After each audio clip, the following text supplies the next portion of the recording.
Hey guys, I'm Victoria Jackson, and this is The Scoop.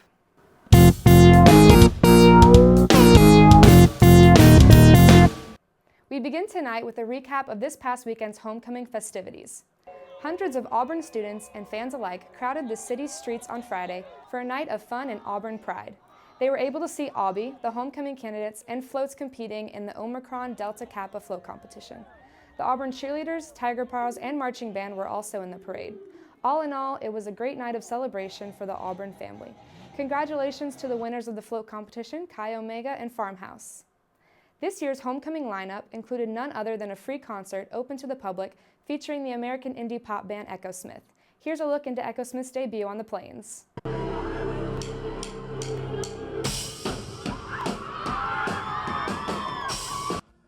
While homecoming here on the Plains is always anticipated, this year the hype was even greater as the homecoming lineup featured none other than the renowned American indie pop band Echo Smith.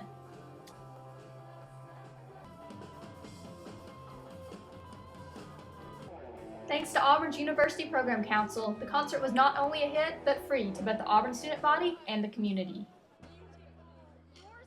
We had asked students who they wanted to see on the concourse last semester, and Echo Smith was one of those, and they happened to be in our price range, they happened to be free on this date, and it was who students wanted, so that's how we decided who was going to get here.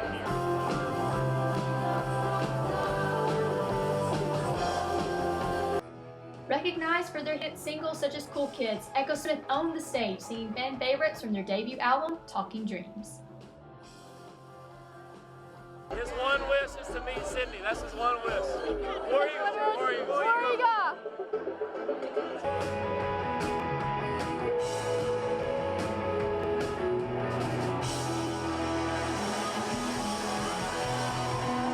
Reporting from Auburn University, Kara Rhodes, Eli TV. Echo Smith's appearance has their fan base growing in Auburn. And finally, after a week of campaigning, the winner of Miss Homecoming was announced. Eagle Eye's Christy Clayton was there to capture the winning moment. Auburn's top 5 candidates for Miss Homecoming waited anxiously until halftime of this past week's football game against the University of Louisiana Monroe. Miss Homecoming is selected by Auburn University's student body each year. Kate Hardiman of Chi Omega won the coveted title, and she told Eagle Eye exclusively her first reactions to becoming Auburn's newest Miss Homecoming. Speechless? I had no idea. No idea. I'm still very, not believing this is real. I didn't even believe I was top 5, so right now she's still kind of oh, this is not real. Kate's platform was Make a Wish, and she shared her hopes for her platform's future as well. The goal is by hearing that I get to impact the children that I want to work with in the future, and so raising more funds for that would be Reporting for Eagle Eye TV, this is Christy Clayton. Congrats to Kate and the Make-A-Wish Foundation. Another concert is coming to Jordan-Hare Stadium. Blake Shelton and Thomas Rhett took to the Jumbotron during this weekend's football game to announce that they will be headlining another Music and Miracles concert. The concert, presented by Chicken Salad Chick, will be April 22nd. Tickets open for pre-sale today and will be available to the general public starting tomorrow. For more information, visit musicandmiracles.com. Looking at the week ahead, some Auburn students are trading in dancing for running this weekend. Auburn's Dance Marathon will be hosting the FT 5K run this Saturday. The 5K will help raise proceeds to donate to the Children's Miracle Network. Check-in is at 9 in the morning and the race begins at 10. To register, visit aub.ie/FT5K. The Auburn Public Library is letting adults relax like kids. This upcoming Thursday, adults are invited to bring their own coloring books to the library. Auburn Public Library says this is a great way for adults to melt their stress away. The event starts at 10 in the morning and meets in the library's conference room. Last week, the Victoria's Secret Pink Bus made a stop in Auburn. Eagle Eye's Catherine Naill was there to get the latest on campus trends. Girls swarmed the green space on Monday, September 26th, when Victoria's Secret's Pink Bus rolled onto Auburn University's campus. So the Pink Bus is a bus that travels around to all the college campuses, and it came to Auburn. It just has a bunch of merchandise, collegiate, and core pink apparel. Yeah, so our day, we opened at 10. We had a really long line waiting for us to open. We had a lot of gift with purchases and a lot of freebies we were giving away and contests, so we've just had people come between classes. Friday, 2 days after the bus drove out of the loveliest village on the Plains, Auburn University took control of Victoria's Secret Snapchat store for the day. to show off all of their latest purchases and fun. In Auburn, Catherine Naill, Eagle Eye TV. Auburn is just one of 100 college campuses the Pink Bus will be stopping at. For more entertainment news, be sure to follow us on Twitter at Eagle Eye TV. Stay tuned to hear from this weekly sweep panel about the latest on Kim Kardashian's scary robbery during Paris Fashion Week. You're watching Eagle Eye TV, Channel 6.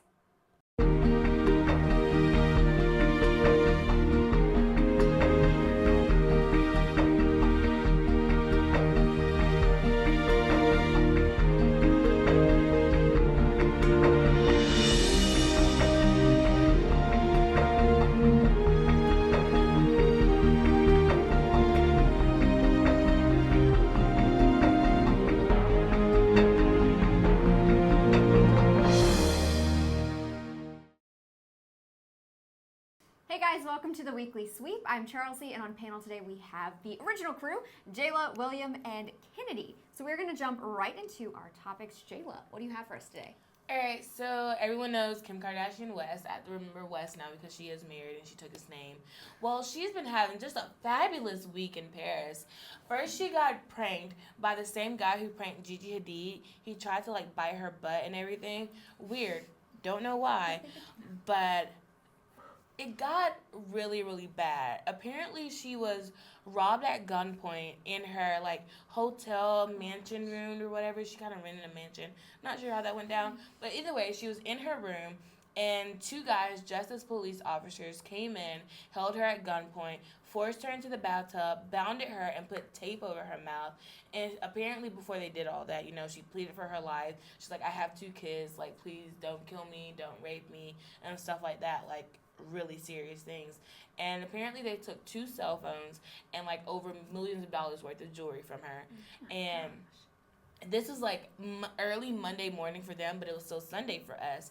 And Kanye was having a concert in New York at the time, and he was in the middle of his song Heartless, and an assistant or someone came on stage, and he was kind of ignoring him at first, but he was like, no, come over here.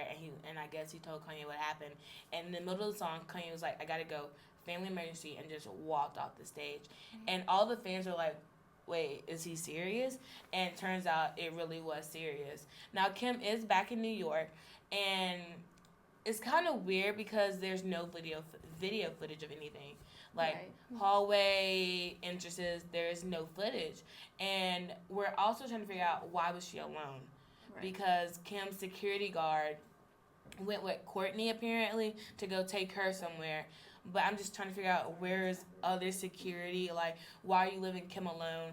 So a lot of people is she telling the truth? Is this kind of true, but a lot more is added just for make it sound bigger than it is? Or did she really go through this situation? And I don't know. My first thought hearing it was, why were there no pictures taken afterwards? Because someone had to find her if she was bound up in a bathtub. They said that members of her crew or whatever, who in different rooms, kind of ran down the hallway checking on her or whatever, and they found her. But it's evidence. Yeah, you need evidence. You need video footage of the crime scene, and that's where cameras. Where were the security cameras? The hallway cameras. You said it was in Paris, right? It was in Paris. I could understand that. I mean, do they not have a lot of security cameras in their buildings? I don't know. I feel like their standards may not be quite up to that of the U.S. Yeah, maybe. But, I feel really bad for Kim. It's kind of been, an up-and-down week for her. But I just know that one article said she was pleading for her life because of North and Saint. Right. And I understand that completely. You can take whatever you want. Just let me stay alive so I can still have my children, right, so they won't lose a mother. Mm-hmm. So hopefully, if this story is true, they find whoever took everything, because apparently 5 guys broke in, but only 2 made it to her room. So I can imagine what I would do during that situation. Yeah. So. Well, on another somber note, William, what's your topic? So Ben Stiller, big list actor. He's got cancer, prostate cancer, and apparently this was he's 50 years old now, and he learned this at age 48. Apparently it's an aggressive form of cancer too, but I mean, a lot of people have been pointing out that after 2 years, if he's waited this long to tell us, and he's still looking to be in pretty good shape now. I mean, even if it's aggressive, odds are, they didn't put out too many details about his situation. Right. So he's probably good to go for now. it's it's the kind of thing where if it were lethal, at this point we'd probably know for obvious reasons. And so he's probably, he's got the money and access probably to some pretty good treatments. So the good news is that hopefully this isn't going to be a big deal for him. I'm a big fan of his movies, so this is a big deal for me. The Secret Life of Walter Mitty is just one of my favorite films of all time. So Ben Stiller means a lot to me, right? So it's just, this is kind of a big deal. Like, this is a really big deal, actually. But it's just I think fans can be, rest assured, well, not completely assured, but hopefully things are looking like it's not going to be too bad. So there's at least that to take away from this. That's heartbreaking. I know he was kind of low key lately. I haven't heard anything about him, and maybe this is why he's just been battling this. I'd imagine. So hopefully it is a good thing. Maybe it's he's telling us now because, early detection, that's a big thing, and I think he got that. Right. And again, 2 years is a long time for nobody else to pick up on. This guy's been gone, probably receiving serious medical treatment. Somebody would have picked up on it by now if it was really bad. Yeah, right. So. Okay, well, on a lighter note, Kennedy. All right, so I have no shame admitting that I've been a director since middle school, high school, still love One Direction, but it's just seeming like they're over. And proof of that, Naill Horan just released a new single. It's called This Town. And you guys, if you haven't listened to it yet, it's so cute. It's so sweet. And it kind of gives me Ed Sheeran vibes, a little bit of Plain White Tee vibes, something I'd hear at a coffee shop. But it's really good. But there's all of the guys in One Direction have congratulated him, but there's also been some controversy. I've seen on YouTube, people are saying, don't compare him and Zayn together because they have two different styles, two different sounds. You can't compare. And apparently, all of the guys of One Direction, or former guys of One Direction, have congratulated him with his new single, except for Zayn. So some people are like, why isn't Zayn commenting? But for me, how that goes, you never know. He could have called Naill and was like, yo, congratulations on your single. You don't have to post everything on social media. But bottom line is, I'm really excited because, Liam recently had a record deal. And Zayn, of course, is a solo artist. Harry Styles, like you showed last week, had his new photo shoot. And Louis has a baby. There's that. I think Louis, he said something he wants to be behind the scenes type of find new artists and whatnot. And I have heard Naill's new song. I love it. That was weird. I love it so much, and I just think that I was surprised Zayn didn't say anything, but maybe he's still trying to distance himself from One Direction. And I don't think it's over. He said in an interview something just because we're releasing new music by ourselves doesn't mean a reunion or we're not over. And I'm just happy that he's gotten so much support, not only from his bandmates, but from the fans. And even if Naill wasn't your favorite, they still supported him as a One Direction released music. And it's a really good song. And I was surprised he released music before Liam and Harry. So. I was surprised too. And I think he's so sweet. If you hear stories of other people, they're always saying he's the funniest and the nicest and most friendly. So, yeah, wish him success. Yes. Absolutely. Well, following the line of celebrity controversy, I'm here to update you on Brangelina, however you want to say it. Brad and Angie, basically. So we talked about last week, the shocking news that they were getting divorced, and the latest reports say that the day before they officially announced the divorce, apparently Brad got into an altercation on a jet with one of his children, and that sent Angie just completely over the edge. She said, I'm done. We're gonna, stop with this. So she forced him to go to treatment for drug and alcohol abuse, and he is currently doing that, and he's seeking therapy with her and the children, and he has to have supervised visits with the children because she is seeking sole custody. So as of right now, she has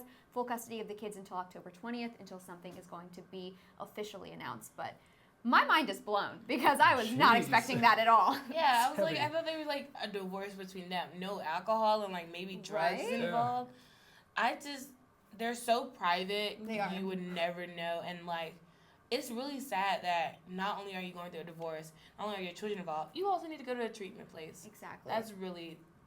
That's a lot to handle. Well, more than anything, this is publicized to millions of people who are going to want to know every single detail. Exactly. So I would really bother me. I wouldn't want people knowing about that stuff. Right. You always hear about celebrities going to rehab, but because he got in an altercation with one of his children, and maybe that's the reason. That's just We're gonna just hopefully all of this will work out at the end of the day and the kids will be fine. Brad is determined to make it work. He's said a million times that he wants his family back. He wants everything to be okay, but Angie's basically given up at this point. Which, if the reports are true, do you blame her? All right, well, here is Jake and Tyler with a preview of this week's episode of Real Talk.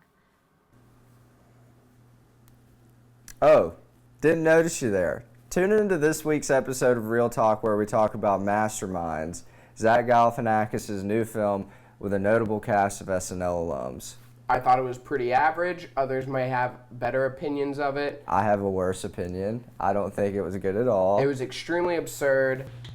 Pretty classic comedic movie.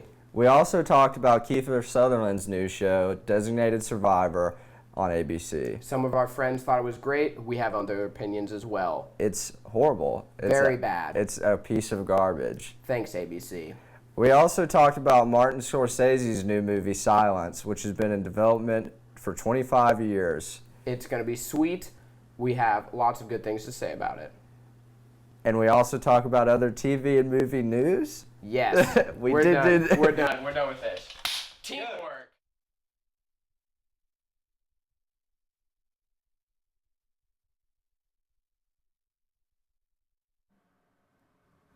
That's all we have for today's Weekly Sweeps. For the latest in entertainment news, be sure to follow us on Twitter at Eagle Eye TV and subscribe to Eagle Eye TV on YouTube.